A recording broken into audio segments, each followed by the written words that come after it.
hope so. Okay. All right.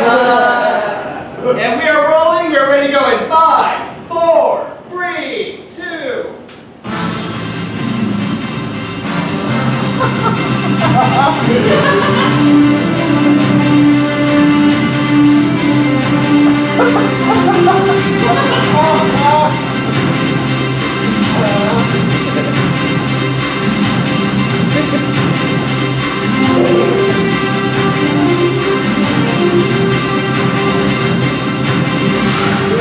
Ladies and gentlemen, welcome your anchors, Tim Kay and Jessica Loria.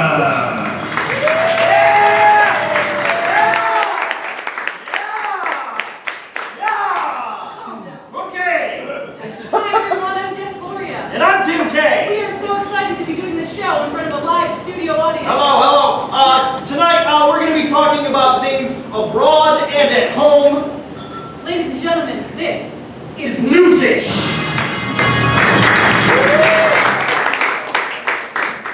Ladies and gentlemen, headlines. In local sports news, when Red Wings owner Mike Ilitch was criticized for having public funds build his new arena, Mr. Ilitch responded with what one bystander described as the Crypt Keeper laugh. In a speech in Ethiopia this week, President Obama announced that if he were constitutionally allowed to run for a third term, he could win. While on the surface, this is a ballsy statement. But it's important to remember that right now his biggest competition would be your grandmother who doesn't know how to use email. It's true. Former President George H.W. Bush literally broke his neck in a slip and fall at the family's Kennebunkport, Maine summer home. Doctors determined the injury to be a broken vertebrae and have assured everyone that the president will have no long-lasting ramifications, except for these.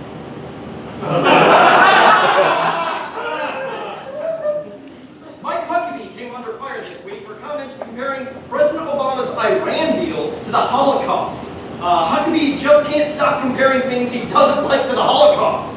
Whether it's Obama's Iran deal, Obama's gun control laws, or Planned Parenthood. Of course, anyone who has read the comments on any internet video ever knows that comparing something to Nazis is the laziest form of comparison. It's like a comedian making a pun.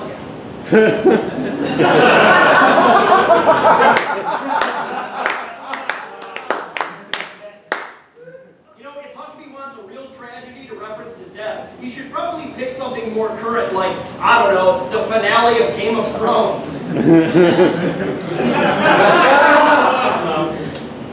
Earlier this month, during a news conference at the White House, a reporter asked if there were plans to revoke Bill Cosby's presidential Medal of Freedom. President Obama replied that there is no precedent for revoking a medal, and we don't have that mechanism. We don't have that mechanism? Here's your mechanism. You get Cosby drunk and you take the medal back without asking.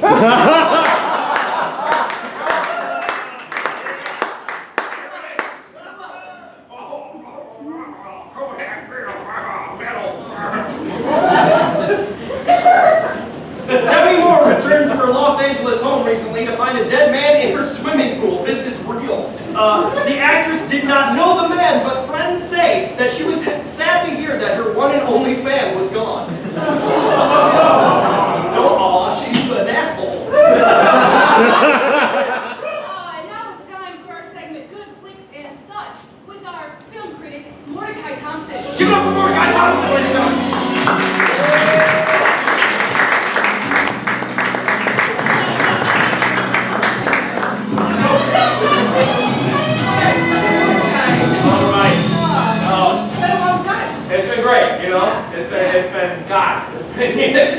So, we understand that you've reviewed some summer movies? Yes. No, I know a lot of the avid watchers here have been noticing I've been gone for a while. Yeah. I had a little vacation. I was in prison for a little while. Oh, And it's okay. It's okay. You know, the charges stuck, but it was a plea deal, so who's guilty? You know, who's guilty here? I'm coming back here. I'm going to review some of my favorite summer movies. It's been a big year for summer movies. There's lots of galaxies being guarded, all sorts of cool stuff going on. Don't need to preface this.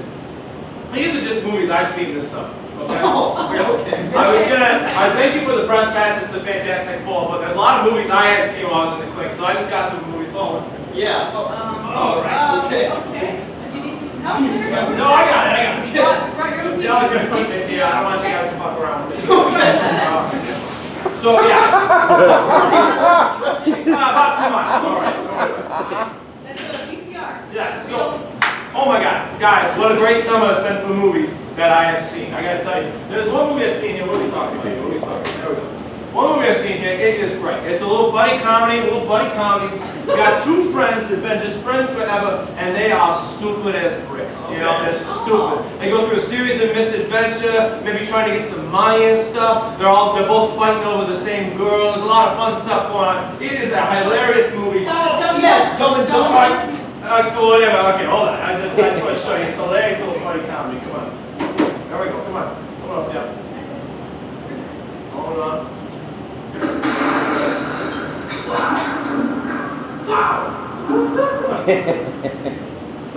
Okay. You are now firing your gun at your imaginary friend. You're going to kill Professor! Okay. Go on. That's Fight Club. Yeah, no, it's Fight Club. That's what I said. There's two friends getting into a lot of misadventures. It's a good time. It's a great movie. I laugh my butt off, although I'll be honest with you, I relate because I imagine a Brad Pitt all the time. Hey, I know what I'm talking about. It was great. Highly recommend. Greatest comedy of the year. I can't recommend enough these seasons. I give it a foot and a thumb. Give it a foot and a thumb. That's pretty good. But that wasn't all. That wasn't all. It wasn't just a summer for comedies. There's a lot of good stuff coming out here. What we got here next? Oh my God. This next story. This was a great one. So it's a story. I don't want to spoil the real. I don't want to spoil the real thing. It was a great story. It's a real good character study. Real tearjerker. It's about a simpleton who starts off in humble beginnings, and then he just kind of grows in character, goes through a series of misadventures across the entire country, and he just builds up, and it's an amazing story. Oh yeah, it's correct. Forrest Gump. Yes. Well, I pronounced it differently, but whatever you guys got to tell you. Okay. It is a great football. I cried multiple times, particularly in this scene I'm about to show you right here. Oh, yeah? It's great. All right, let's take a look. Great. Come on. There we go. Come on. There we go. It's great. It's great right here. He's the best friend. Come on. Don't touch nuts stuck to the bush. Come on. Come on. David Spade should have gotten an Oscar for Joe Dirt. I'm sorry. I don't know what year this came out, but you guys messed up. You guys really messed up. Anyway, Joe Dirt. Oh my God. Joe Dirt. It's the classic. Humble beginning, real simple guy, but he does great things. Meets Dennis Miller. You met Dennis Miller? I have not. He's an athlete. It owes me $20, huh? Great guy. Wait, I got one more for you. I got time for one more. Okay, cool. Now, this is this last one. Last movie I saw this summer. The rest are just titty flicks, but the last movie I saw. Great movie. So, ladies and gentlemen, I'll just tell you right now. There's no bait and switch here. Where do we go? Starship Troopers. Phenomenal film. Now, a lot of you are going to think, oh, Casper Van Dien, got a lot of little Denise Richards in there. No, it's probably just a fun little action flick. No, it's actually a wonderful social commentary on fascism set in a sci-fi setting. Through the annihilation of the arachnoids and the invasive ways that we attack them, we actually learned, hear me out, we actually learned what fascism would be like in a predominantly white area, And you learn a lot in this movie. There's one scene in particular that particularly struck me. I want to play for you guys real quick here. How about we check this out? Come on. This is what the future could have been like, okay? And it's not pretty. Maybe it is. Co-ed shower scene. Am I crazy, huh? Can you imagine? I'm not gonna lie, I just watched this scene a lot. That's all I really got. Mordecai, thank you. Thank you so much. Yeah. Okay, I got a couple more. No, we're actually running out of time, so next time. And we don't have a license to show that here. Oh, all right. Yeah. That is good to know. All right, you're all beautiful. Okay. Yeah. Give it up for Mordecai Thompson.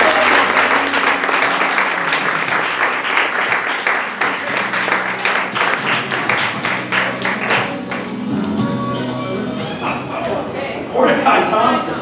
Okay. Back to headlines, ladies and gentlemen. In sports news, the Detroit Tigers are terrible, currently sitting outside of the playoffs. But when reached for comment, owner Mike Ilitch simply replied with,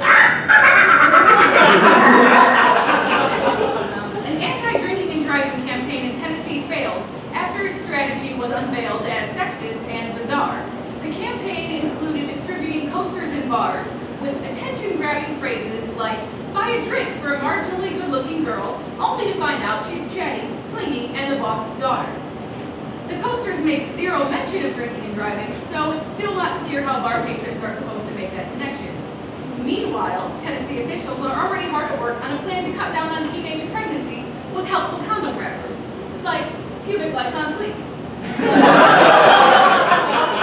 AIDS lasts longer than you do. It's true. And remember the first 10 minutes of Pixar's Up?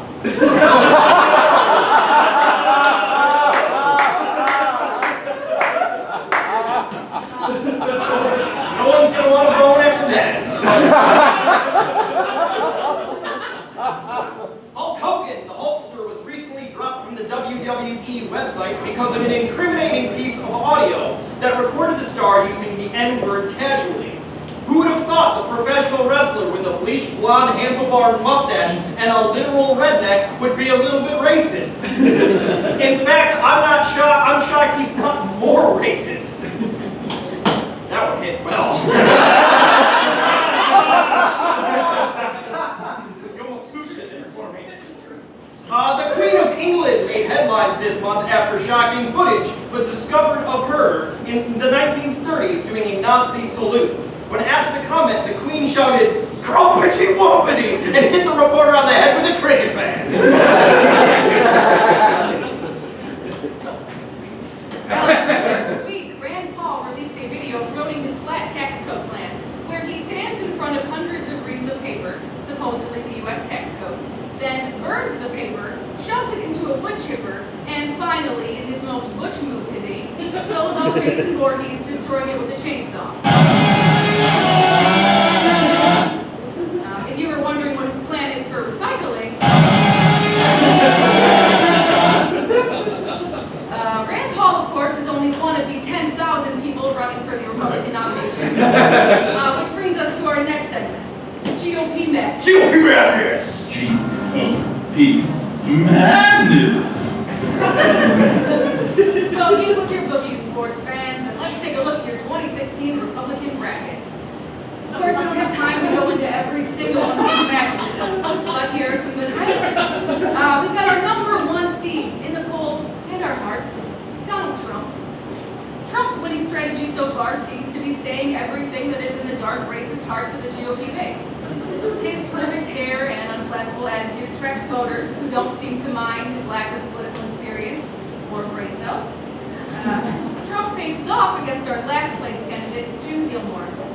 I'm not gonna lie, I had to Google Jim Gilmore, and then I couldn't find his campaign website. So it's not doing well. It's probably a live journal somewhere.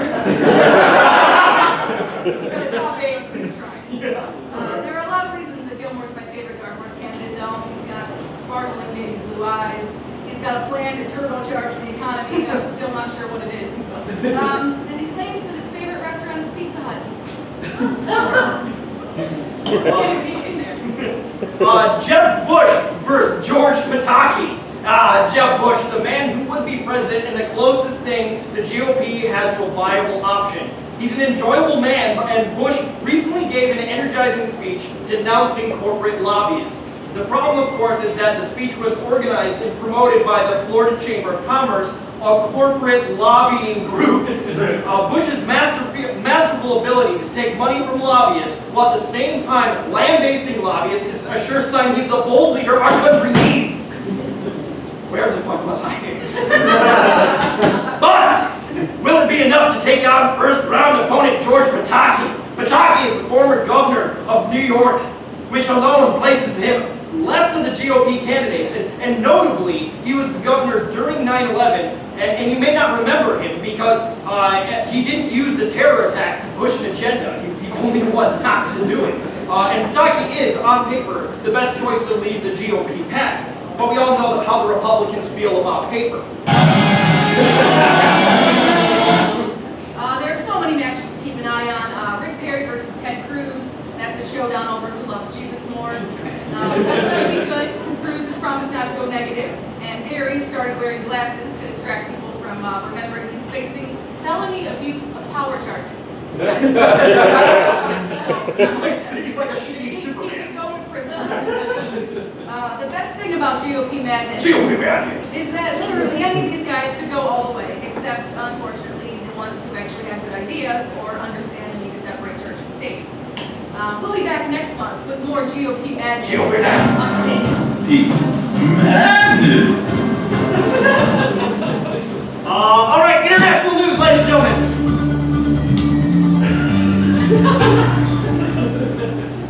In international news, Greece is again in financial trouble, owing billions to debtors and potentially collapsing the euro.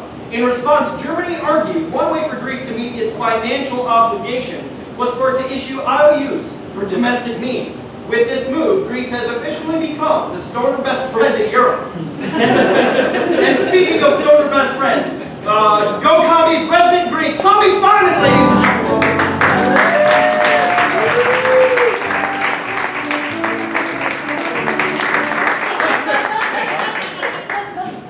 How's it going, Tommy? Dukakis 2016.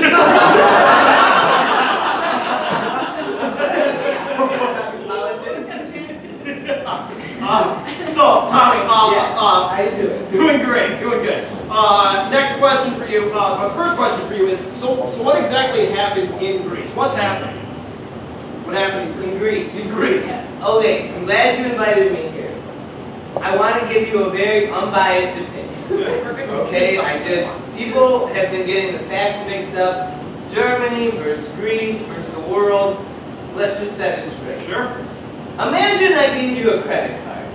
Okay, and imagine I said, hey, Tim and Jess, it's got tons of money on it. You'd probably buy everybody a drink, right? Sure. And then when the credit card company was like, hey, why don't you pay us? I was like, oops, no money was on the card. And that's basically what happened. To Greece. All right, so let's talk about taxes. Yeah. Why is Greece not paying taxes? Big misconception. Greeks actually pay a lot of tax. Interesting stat.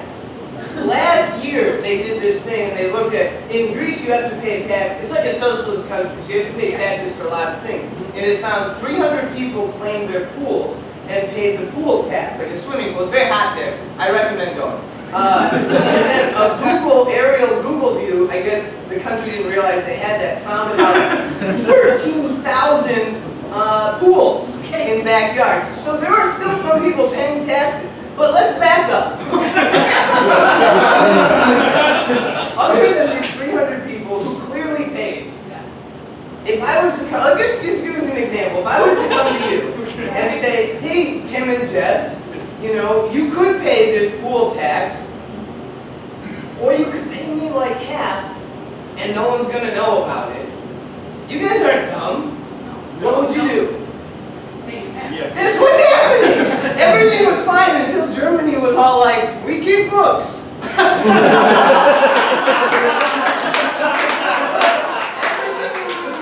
was totally under control. It was this little island country, and then all of a sudden someone was like, I don't know, we have books to keep. That's it. That's really all that happened. No one likes a bookie. No. It's good German too. Okay, so how do you feel about it? How do you feel about it personally, and how is it affecting Greektown here? Come on. No, it's a serious matter. Personally, look, Athens is not in the best shape right now. I would visit it, see the Acropolis, and go to a beach. The beaches are still really great. I was there. My cousin claims you don't really need sunscreen when you're in Greece. Don't listen. And Greektown is still full of regrets, which has nothing to do with But level 2 on a Friday night, things get a little crazy. Things get a little touchy. It's a Greek way. Yeah. All right, so tell us about your uncle. Yeah, right. I have a yeah. So my uncle, he right in the middle of the crisis, he decided he was going to take a 10-year voyage at sea to defend democracy with 300 soldiers, and he was banned from his city-state, teaching intellectualism to the young people. And then about 1 p.m. hit and he took his nap. He assured me he was going to get to it tomorrow. All this stuff. Yeah. It's kind of like, I mean, it's a big ordeal. Yeah. Yes, it's like an odyssey. Yeah. What you have to understand is there's always tomorrow. There is. Okay. So, one more question, Tommy. Why do Greek men have so much hair, and have they stopped shaving due to the crisis? I actually shaved this morning.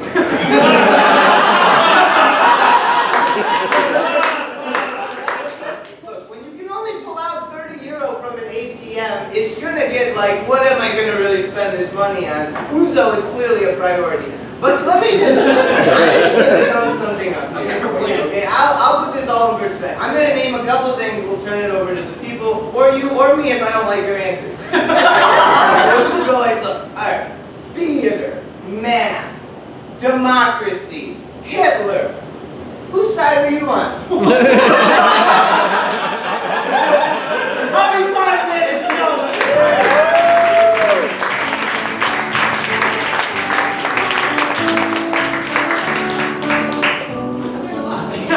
So much. Okay, back to headlines, ladies and gentlemen. In Zimbabwe, officials have identified the man who is suspected of killing their famous lion Cecil. The man, an American dentist, says he isn't sure why he felt compelled to kill the big cat.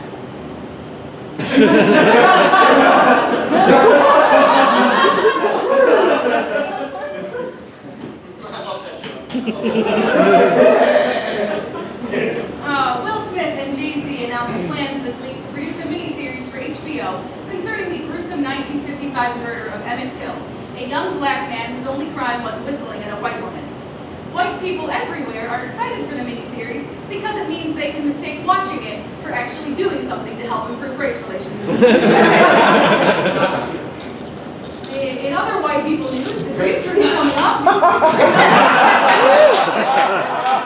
In a related story, I will be up north in a couple weeks.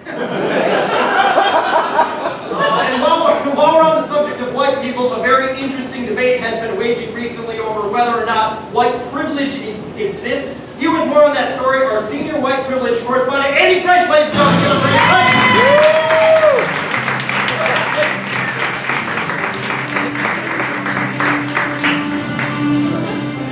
Andy.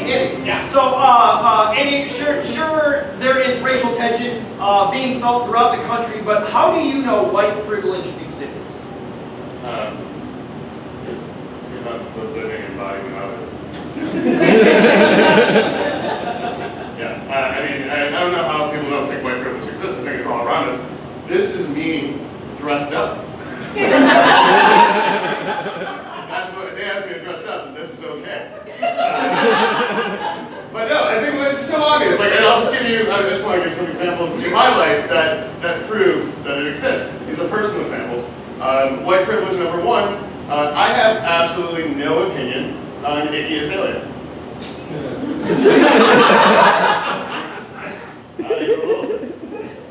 White privilege number two. This one. I've been to 5 colleges.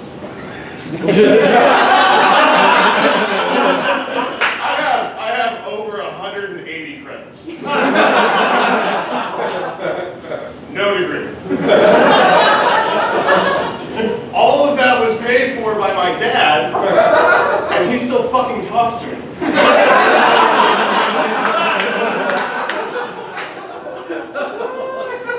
I'm employed too.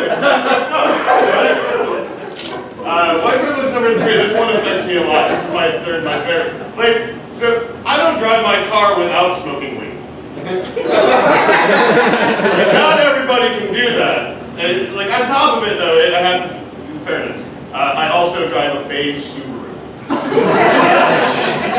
Which is by far the most incognito car you can drive if you're a white dude. So, like, I mean, like, seriously, I could be, like, driving down Woodward and pass a cop. I could just be throwing heroin out my back window. That cop would look at his partner and be like, holy shit!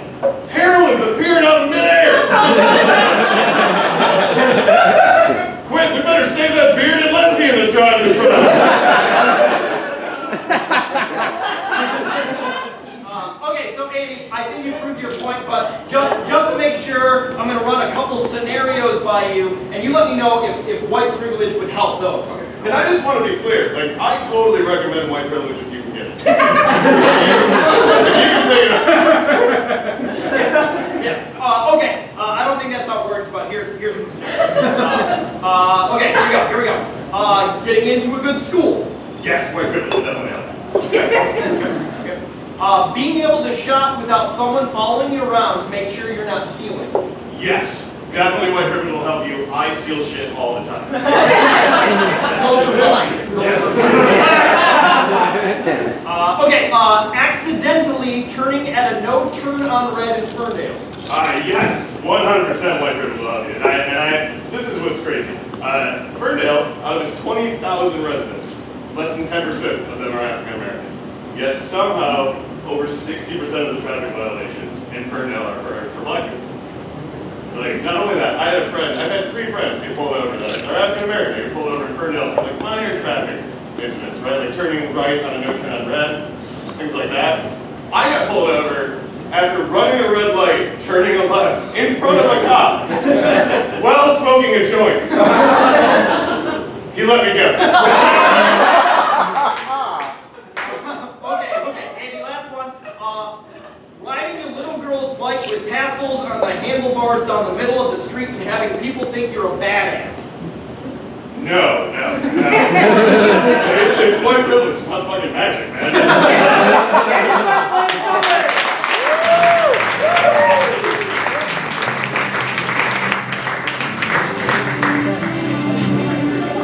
Back to headlines one more time, ladies and gentlemen. Little Caesars has launched a pizza with a pretzel crust and plump cheese dipping sauce. When asked to comment on the calorie content of this pizza, Mike Illich said, actually, when you compare it to some of the other competitors' pizza, it's really not all that bad, and sometimes it tastes pretty good.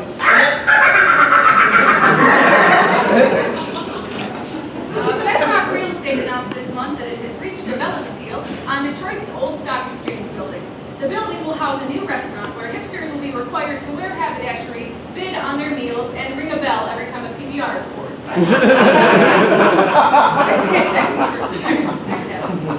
Teams at the Detroit Science Center attempted to create the largest ever Rube Goldberg device. Unfortunately, the machine didn't work as planned because the team's older brothers threatened to pound them. Organizers called the machine the Zeal Credit Union's Incredible Science Machine. Next year's machine is tentatively titled the Uncle Jack's Firework and Jerky Barn Science Day. Famous local true crime writer Anne Rule died this week. Natural causes are suspected. That and the butler?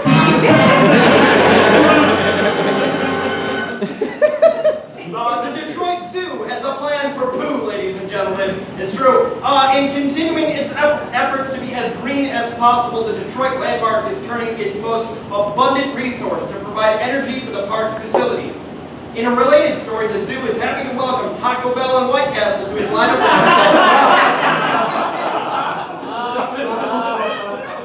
This month, Harper Lee's long-anticipated sequel to To Kill a Mockingbird was released. Ghost Set a Watchman follows the story of the adult scout and revisits the famous characters we all love as children. Critics of the book, however, complain that Atticus Finch, the beloved hero of To Kill a Mockingbird, who championed justice and racial equality, is revealed as a racist in the new book. Learning that one of your heroes is actually a closet racist is, well, it's kind of like learning the Queen of England is secretly a Nazi. While we're on the subject of racists and education, here is tonight's feature.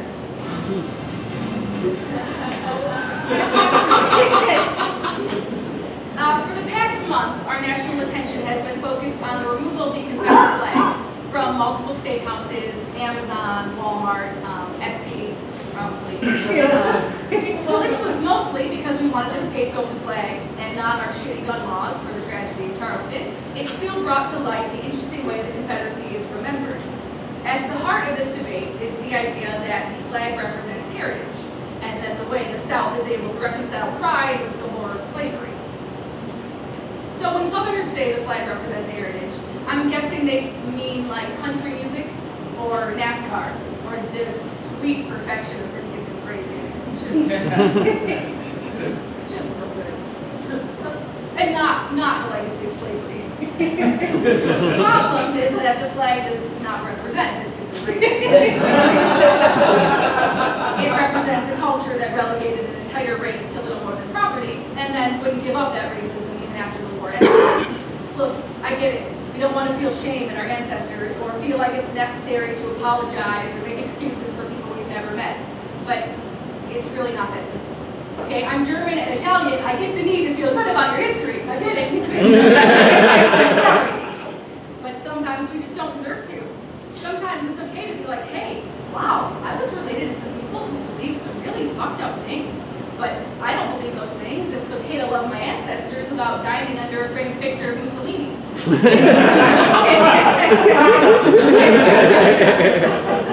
Truth be told, at Jess's house, dinner is always on time.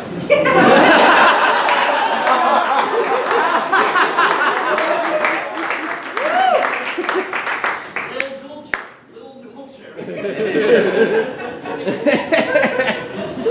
So where does this problem start?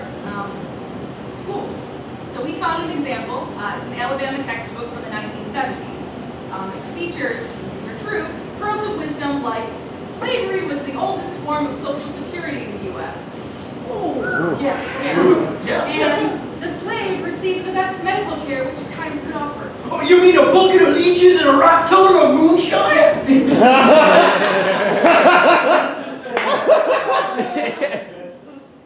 So if in school, that's when you're taught that the Southern way of life was charming, the slaves were, well, happy and well cared for, and that the war was just about states' rights, then yeah, of course you're going to be hurt when Joe Liberal shows up to be like, hey, that flag doesn't mean what you think it means. It's like finding out your cool Japanese tattoo actually translates to shit dick. No, it was a ton of tequila and I thought it meant tranquility, okay? It's my entire back. It's my entire back. Okay, so it's no longer 1970, and we can stop having overwhelmingly racist textbooks, and then the problem will just quietly fade, and we can remember history rightly, just like every day we remember we committed genocide against Native Americans and feel really bad about it, right? That's not how it works. And you don't need to look any further than Texas. Texas, where intelligent design is openly taught in biology classrooms alongside the theory that people lived with dinosaurs. And sex ed class is just great until your boner goes away.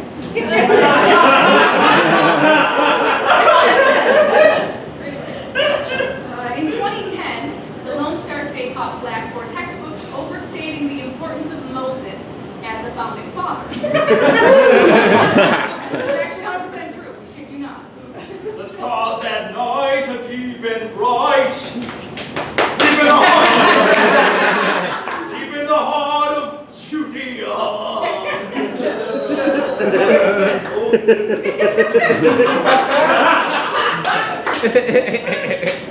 Texas announced this month that they have new textbooks coming out. And here are some of the things in them. This is all real, we swear. Students have to read Jefferson Davis's inaugural address, which is fine, but dances around slavery as a cause of the Civil War, framing it as more of a states' rights issue. For what it's worth, his vice president, Alexander Stevens, who is not included in the textbook, said this. Our new government is founded upon exactly the opposite ideas. Its foundations are laid, its cornerstone rests upon the great truth that the Negro is not equal to the white man, that slavery, subordination, and the superior race is his natural and normal condition. I was playing a character, so it was okay for me to say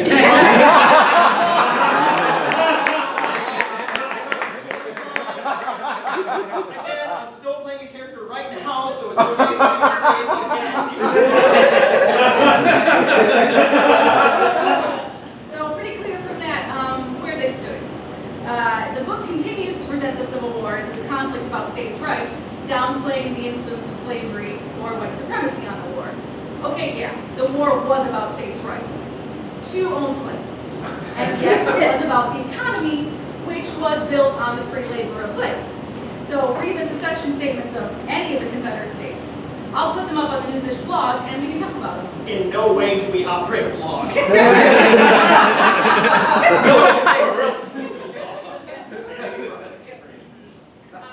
Crow laws and the KKK are not mentioned in the textbooks at all, so it's pretty hard to contextualize the civil rights movement or the still present racial tension without understanding the history of denying equal rights to blacks. The first step toward fixing race relations is admitting we have a problem. It's like asking an alcoholic to just deny that bars exist.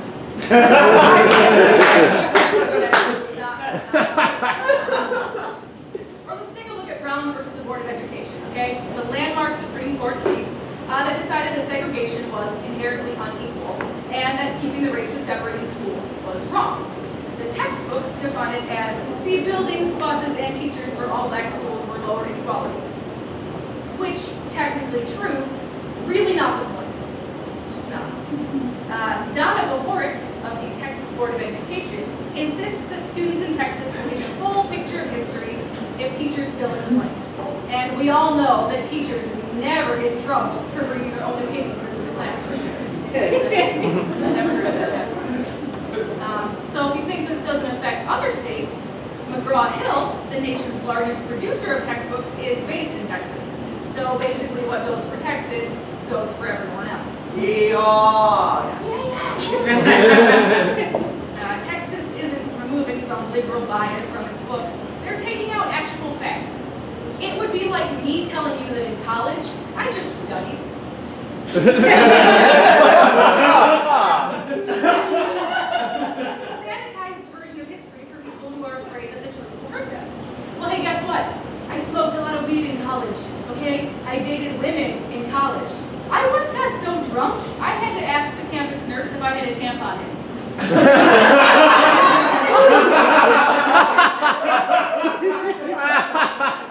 Okay, I bought a lot of Creed albums on purpose. I once took a dump in a shoe and blamed it on the dog. I went to a Creed concert on purpose. And sometimes people have Terrible senior pictures.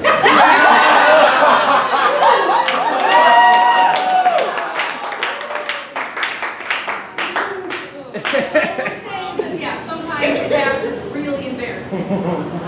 But if we ignore it, how else can we be proud of how far we've come?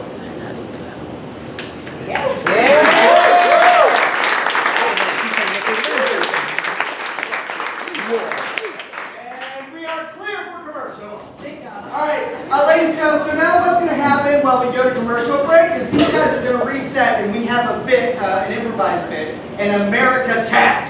So these guys are going to do a debate based on those topics that I got from you at the beginning. Some of you guys gave some great suggestions. They do not know what those topics are, and they are going to debate for you. One is going to be pro, and one is going to be how those topics are saving America. The other is going to be how those topics are destroying America, just like you're going to debate. And so, Pete, how are we on time? Whatever. So we are coming back from commercial in 5, 4, 3, 2. Ladies and gentlemen, it's America Attack, and something is destroying America, and it is vanilla ice cream, ladies and gentlemen. Vanilla ice cream is destroying America because it is the most boring flavor of all time. It's white, and that's why it's destroying America, because it's white. Vanilla ice cream is saving America, okay, for many reasons. One, it's white.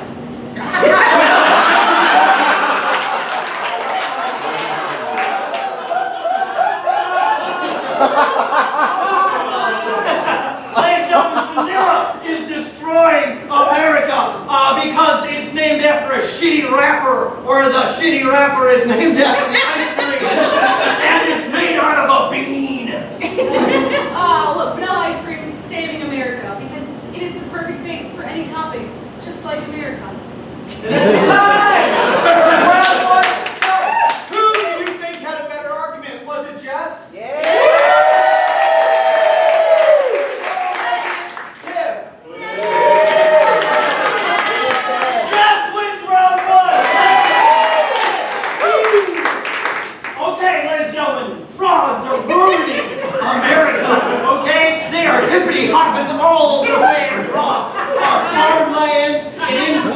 moms. That's right, they're taking over. They're sons of bitches. Frogs are saving America, okay? Because I've kissed a lot of them, and so I have first-hand experience of how soft they are. Ladies and gentlemen, frogs are ruining America because they are giving people warts, and their legs are near delicious. Frogs are, in fact, saving America because warts bring people to the doctor, and that's what's going to fix healthcare. Ladies and gentlemen, saving healthcare, we can do that with frogs. Never mind, I'm supposed to be arguing against them.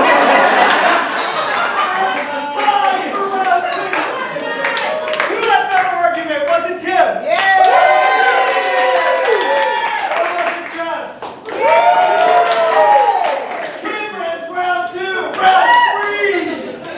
Okay, ladies and gentlemen, blenders are destroying America one nutritious meal at a time.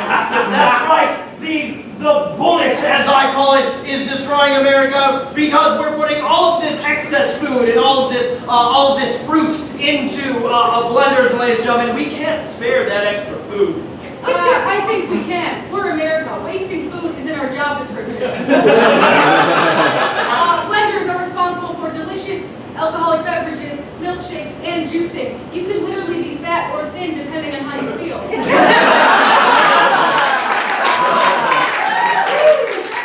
Ladies and gentlemen, fruits needs to be separate, okay? They need to be separated. This Racist! Yeah,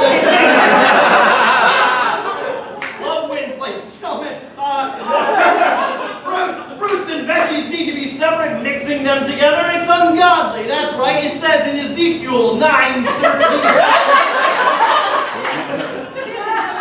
That is true.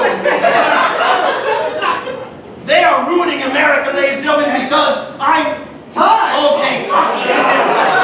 Round 3, who did you like in round 3? Was it Jess?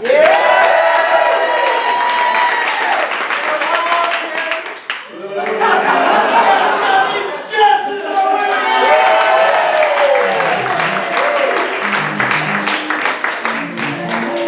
Thank you, ladies and gentlemen. That was Newsish. Thank you so much for coming out. Keep going, everybody.